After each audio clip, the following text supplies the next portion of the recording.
as competitive players in this league, as professional players, are you in favor of these sort of rules being in place to steer the type of competition being had, or are you more in favor of let us play to the best of our abilities no matter what?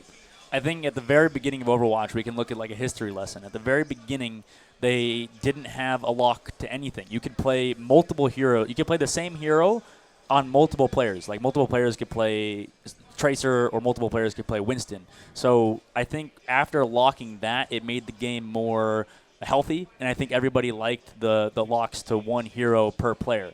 And I think the 2-2-2 is a little bit more of an extreme of that maybe, but I think it can potentially help the healthiness of our environment, and I think that it may make the game more refreshing. But at the same time, compositions will still be locked, right? I think that more people will start to figure out the meta, and the meta will be figured out a little bit easier probably.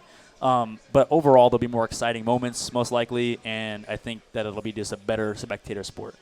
A lot of these teams that are currently in the Overwatch League, players were on 2-year contracts, and they were built to be specific position, right? And I guess we could sort of compare this to basketball. Now it feels like, or it has felt like in the GOATS meta, it's sort of positionless. You have to be able to sort of play everything, and you have your good characters that you're on, but you have to be flexible. It feels like everybody's a little bit of a flex in a one way or another.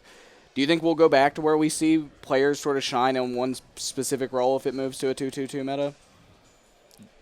Absolutely, I think so. Like I gave examples of Corey and what's that name? Corey and Logix. Like you can just probably solo run those guys on Widow all day, and you're gonna see success for sure.